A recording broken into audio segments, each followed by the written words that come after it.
राधे राधे।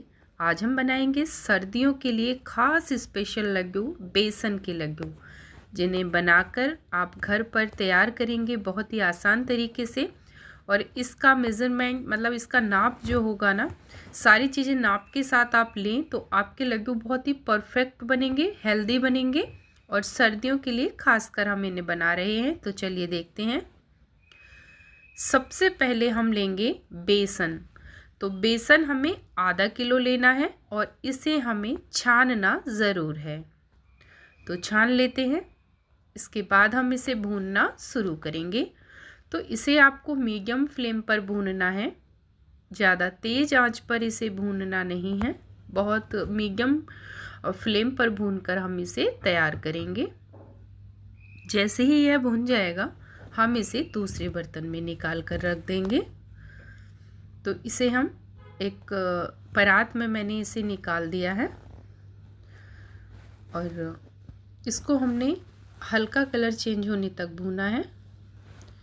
इसको फिर से हम क्या करेंगे कि कभी कभी क्या होता है ना, भूनते समय जैसे हम बेसन को भून रहे हैं तो कभी कभी वो नीचे लग जाता है किसी से, या फिर चलाते हुए ज़्यादा तेज़ पर आप भून देते हैं तो वो इकट्ठा हो जाता है जलने के बाद। तो आप उसे एक बार चलने से दोबारा छानें। गैस की फ्लेम बंद है।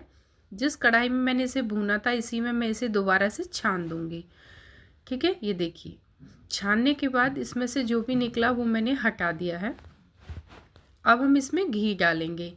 तो अगर आपने आधा किलो बेसन लिया है मान लीजिए, या 1 केजी बेसन लिया है, तो आपको 1 केजी बेसन अगर आप ले रहे हैं तो आपको 800 ग्राम घी डालना है इसमें। 1 किलो बेसन में 800 ग्राम घी लगेगा। और अगर आधा किलो बेसन ले रहे हैं तो 300 ग्राम या 350 ग्राम घी आपका लगेगा। तो आप क्वांटिटी थोड़ा ध्यान रखिए कि 1 किलो में आपको आधा मतलब 800 ग्राम के करीब घी लगेगा। तो इसको हम घी के साथ फिर से भूनेंगे, अच्छे से मिक्स कर देंगे घी के साथ हम इस बेसन को। एक अच्छा माप के साथ मैं आपको ये बेसन के लड्डू बनाना बता रही हूँ। बहुत परफेक्टली आप इसे बनाकर तैयार कर पाएंगे। अगर आप पहली बार भी इसको बनाएंगे तो भी आपके लड्डू परफेक्ट बन पाएंगे। और बेसन को हमने देखिए अच्छे से भून लिया है और गैस की फ्लेम वही मीडियम है।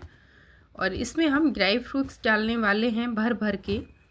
तो मैंने क्या क्या ड्राई फ्रूट्स लिए हैं एक बार आप देख लीजिए। मैंने इसमें तिल लिए हैं और खरबूजे के बीज हैं, काजू हैं, बादाम हैं और हैं आपके मखाने। तो मखाने वेट में तो बराबर से ही होंगे, लेकिन मखाने क्या होता है ना, हल्का होता है तो ज़्यादा वेट चढ़ता है। तो मखाना मैंने आप मान लीजिए 250-250 ग्राम मैंने ये तीनों चीज़ें ली हैं। मखाना, काजू, बादाम और तिल मैंने एक कटोरी में आधा कटोरी लिया है, क्योंकि मैंने कटोरी से ही नापी थी सारी चीज़ें। तो आप भी इस तरीके से कोई भी एक बर्तन सेट कर लें, कप हो या कुछ भी हो। ड्राई फ्रूट्स आप कम ज़्यादा कर सकते हैं, थोड़ा बहुत होता है तो कोई प्रॉब्लम नहीं रहती है। और थोड़ा सा घी में हम इनको हल्का सा रोस्ट कर लेंगे, भून लेंगे। तो मैंने काजू को सबसे पहले भून दिया है और ये भी कम आंच पर ही आपको भूनना है और बहुत जल्दी भूनकर तैयार हो जाते हैं। जैसे ही हमने काजू को भूना, अब हम इसमें बादाम डाल देंगे और बादाम को भी हम भून करके तैयार कर लेंगे। गैस की फ्लेम को आप मीडियम और स्लो करते हुए भूनें, इसको तेज़ पर नहीं भूनना है, नहीं तो आपके जो ड्राई फ्रूट्स हैं वो ऊपर से भुन जाएंगे और मतलब जल जाएंगे और अंदर से भी भुनेंगे नहीं। इसका हमें ठंडे होने के बाद एक पाउडर जैसा भी बनाना है, मतलब इनको पीसना है, दरदरा सा हमको पाउडर बनाना है। तो अगर ये अच्छे से सिक जाएंगे तो वो बहुत जल्दी बनकर तैयार हो जाएगा। बादाम को भी हम अब निकाल देंगे क्योंकि ये भी सिक चुके हैं, मतलब भुन चुके हैं। और इस तरीके से आप इसको निकालिए जिससे कि एक्स्ट्रा जो ऑयल है आपका, जो घी है, वो वापस कढ़ाई में जा सके। सारे बादाम को हमने निकाल दिया है। अब हम इसमें अपने जो मखाने हैं उन्हें डालेंगे। मखाना आप लास्ट में डालिए, क्योंकि मखाने में आप कितना भी घी डालेंगे तो वो पी लेते हैं, ड्राई हो जाता है आपका कढ़ाई बिल्कुल। देखिए, तो मैंने इसीलिए बाद में डाला था। और अब ये हैं मेरे पास मगज के बीज या कहिए खरबूजे के बीज, और तिल हैं आधा कटोरी। और आप इसमें चाहें तो खसखस भी ले सकते हैं। मैंने 2 चम्मच खसखस इसमें डाली थी। और मखाने के साथ में हम इसे भूनकर तैयार करेंगे। मखाने के साथ भूनने का फ़ायदा क्या है कि आपके जो मींग है ना और तिल हैं वो उछट कर कढ़ाई से बाहर नहीं गिरते हैं। अगर आप खरबूजे की मींग को भूनेंगे तो जैसे पॉपकॉर्न बाहर गिर जाते हैं, वैसे ही ये भी बाहर जाकर बर्तन से गिर जाता है भुनने के बाद चटक चटक कर। लेकिन आप जब इसे मखाने के साथ भूनते हैं तो वो एक भी दाना आपका कढ़ाई से बाहर नहीं गिरेगा। तो ये हो गए आपके फ़ायदे। अब क्या करना है, देखिए मखाना जब आप इसको चलाएंगे मखाना ऊपर आ जाता है तो अलग हो जाता है बीज से। तो आप इस तरीके से मखाने को अलग निकाल सकते हैं कढ़ाई से, और बीज आपका कढ़ाई में रह जाएंगे। जो भी मींग हमने भूनकर तैयार की है, तिल और मींग, और वो भुनने के बाद देखिए डबल सी हो जाती है। और इसे कम आंच पर ही भूनना है, मतलब मीडियम फ्लेम पर या स्लो पर भूनना है। मैं बार बार बोल रही हूँ, नहीं तो जल जाएगा। इस टाइम मैंने गैस की फ्लेम को ना बंद कर रखा है। गरम है कढ़ाई, इसीलिए आप उसको चला रही हूँ इसमें, वरना फ्लेम को मैंने पहले ही बंद कर दिया था जैसे ही मखाने भुन गए थे। और अब हम इन्हें भी निकाल देंगे। और मैंने आपको बर्तन हटा के भी दिखाया है कि गैस की फ्लेम बंद है। तो मैंने इसको मखाने वाली कटोरी है बड़ी, उसमें निकाल कर रख लिया है। सबसे पहले इसको हल्का दरदरा सा हम पीस लेंगे, जैसे सूजी वगैरह होती है, क्योंकि ये बेसन के लड्डू बन रहे हैं। तो आपने देखा होगा बेसन के लड्डू में कोई भी मीठे के और बेसन के अलावा ना कुछ डालते ही नहीं है। ज़्यादा से ज़्यादा इलायची पाउडर डाल देंगे, लेकिन ड्राई फ्रूट्स तो आपने कहीं सुना नहीं होगा। लेकिन आप मेरी तरीके से बेसन के लड्डू बना कर देखिए, बहुत ही स्वादिष्ट हेल्दी बनकर तैयार होंगे और घर में सबको ही बहुत पसंद आएंगे। बच्चे बड़े सभी खुश होकर खाने वाले हैं। मैंने ये लड्डू स्पेशली अपने बेटे के लिए हॉस्टल के लिए बनाकर तैयार किए थे। वो हॉस्टल में रहता है, तो इस तरीके से उसका ये लड्डू जब तक ख़त्म नहीं होते 2-2.5 महीने आराम से चलते हैं। कोई भी महक नहीं आएगी, ख़राब नहीं होंगे। इसका प्लस पॉइंट क्या रहता है कि हम सारी चीज़ों को भूनकर डालते हैं, तो ये थोड़ा सा इनकी सेल्फ लाइफ बढ़ जाती है। स्टोरेज आप जब इनको स्टोर करते हैं तो थोड़ा ज़्यादा समय के लिए स्टोर कर सकते हैं।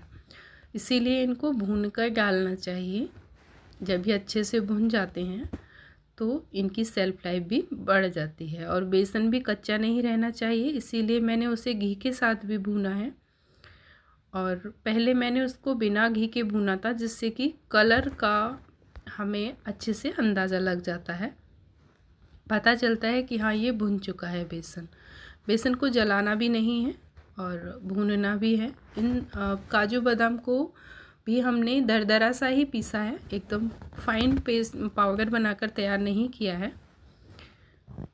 दरदरा पीसेंगे और ऐसे ही हम ये जो मखाने हैं इन्हें पीस लेंगे। मखाने भी हमारा बहुत अच्छा स्रोत है ना। मखाने काजू बादाम खाने से बच्चे का ब्रेन भी मतलब तेज़ रहता है, पढ़ाई में भी अच्छा दिमाग लगता है। और घी हो गया, बेसन हो गया, सारी चीज़ें ये गर्म होती हैं, तो सर्दियों में तो ये खासकर बहुत अच्छी होती हैं। गर्मियों में अगर बनाते हैं तो ड्राई फ्रूट्स इतने डालना ठीक नहीं है, लेकिन सर्दियों के हिसाब से अगर हम बनाकर तैयार कर रहे हैं तो आप 1 से 2 लड्डू डेली खा सकते हैं। मैंने लड्डू थोड़े बड़े बड़े बनाए थे, तो एक ही काफ़ी है। आप अगर छोटे बनाते हैं 1 से 2 लड्डू आप खा सकते हैं दिन में, इससे ज़्यादा ना खाएं। और इन्हें भी हम एक ऐसे ही पाउडर बना लेंगे दरदरा सा। देखिए सारी जो भी मैंने ये काजू बादाम और मखाने को पीसा है उसी कढ़ाई में निकाल कर रखा है जिसमें हमने बेसन को भून कर रखा था। तो हम एक ही जगह इसको भून कर रख लेंगे। अब मैंने क्या किया है ना, इसमें आप खांड जो बोलते हैं वो डालिए, बूरा नहीं डालना है, चीनी भी नहीं डालनी है। उसे घर पर बनाकर मैंने तैयार किया था। तो चीनी में जैसे एक मैंने जितना बेसन लिया इतनी ही चीनी लगेगी वेट में। तो मान लीजिए आधा किलो आपने चीनी ली है, हाफ़ केजी या 1 केजी बेसन से बना रहे हैं तो 1 केजी आपने 800 ग्राम के करीब चीनी लगेगी। जितना घी लगेगा उतना ही चीनी लगेगा बेसन में, या फिर आप बराबर का भी डाल सकते हैं। तो पहले उसको कढ़ाई में आप घर पर बना सकते हैं खांड को। तो खांड बनाने के लिए भी मैं घर पर ही मैंने बनाकर तैयार की थी। फिर हल्का उसको दरदरा सा पीस लिया है, मोटा मोटा रहता है, सूजी जैसे दाने, और अच्छे लगते हैं खाने में। उसको बनाना कैसे है, उसको चीनी को आप ना कढ़ाई में डालकर और उसमें थोड़ा सा आधा कप घी पानी डाल करके उसको चलाते रहिए। जब एकदम से झाग जैसे होने लगते हैं, जमने जैसी कंसिस्टेंसी में आ जाती है, तभी गैस की फ्लेम को बंद करके 1 चम्मच उसमें घी डालना है और उसको चलाते रहना है। वो बूरे जैसी फॉर्म में आ जाएगा और फिर आपको इसमें मिक्स करना है उसको मीठे के तौर पर। तो मैंने सारी चीज़ों को अच्छे से मिक्स किया है। अभी इसमें मीठा नहीं डाला है क्योंकि ये सब चीज़ें गर्म हैं। और पहले मैं इनको ही गैस ऑन करूँगी और बेसन के साथ सारे ड्राई फ्रूट्स को अच्छे से मिक्स करूँगी जैसे बेसन को हमने भूना था, क्योंकि ये सारी जगह पर एकसार मिल जाए हमारे ड्राई फ्रूट्स। उसके लिए मैंने इसको फिर से हल्का सा गर्म किया है स्लो गैस पर। और ये देखिए ड्राई फ्रूट के साथ बेसन हमारा ऐसे मिक्स हो गया है, पता ही नहीं चल रहा है कि हमने इसमें क्या क्या डाला है, लेकिन स्वादिष्ट इतना बनकर तैयार होगा। और जब ये ठंडा हो जाए तो आप इसमें अपनी जो खांड बनाई है आपने वो डाल दीजिए। तो मैंने कटोरी भर के, जैसे मैंने बेसन लिया था इसी कटोरी से, वैसे ही मैंने इसमें मीठा डाल दिया है। ठीक है, मीठा डालने के बाद आप इसे इस तरीके से मिक्स कर दीजिए। पहले बर्तन से ही किया था, फिर इसे हाथ से भी करना पड़ता है। और अच्छे से पूरा मिक्स कर लीजिए आप चारों तरफ से। इसको गरम तो है नहीं, अब ठंडा हो गया है, हल्का गुनगुना सा था, बहुत हल्का। मतलब उस टाइम पे मैंने इसमें ये अपना जो खांड बनाई थी ये मिक्स की। अब हम इसके लड्डू बांधने शुरू करेंगे। तो खांड क्या है ना, ठंडी हो जाती है तो एकदम जैसे बूरा होता है ना, दरदरा सा रहता है, हल्के मोटे से, उसके बूरे से हल्का मोटा रहता है, जैसे मक्के का आटा होता है उस तरीके का होता है वो। तो रेता जैसा होता है ना, वैसा ही वो लगता है बनने के बाद। तो उसके लड्डू जब आप बनाएंगे ना तो वो दानेदार से बनते हैं लड्डू, बहुत अच्छे बनते हैं। ये देखिए इस तरीके से हम लड्डू बना करके तैयार कर लेंगे। और जब आप इन्हें स्टोर करें तो कम से कम, नहीं तो इनको बना रहे हैं तो सारा दिन ऐसे ही थाल में रखा रहने दें, एकदम से ठंडे हो जाने चाहिए। आप इसको कम से कम 10-12 घंटे के बाद ही रखें, किसी बर्तन में भर के रख रहे हैं तो 8 से 10 घंटे आप इनको ऐसे ही छोड़ें। इससे क्या होगा ना कि अगर आप साथ के साथ किसी बर्तन में भर देंगे और उसमें भाप बन करके जो इसकी गर्माहट है वो हल्की भी रह गई तो आपके लड्डू ख़राब हो जाएंगे। इसलिए एकदम ठंडे हो जाएंगे, उसी के बाद आप इसे किसी स्टील के बर्तन में, कांच के जार में, जिसमें भी आप स्टोर करेंगे, रखना है। तो छोटी छोटी चीज़ों का आपको ध्यान रखना चाहिए जिससे कि आपकी जो लड्डू हैं उनकी सेल्फ लाइफ बढ़ सके। राधे राधे।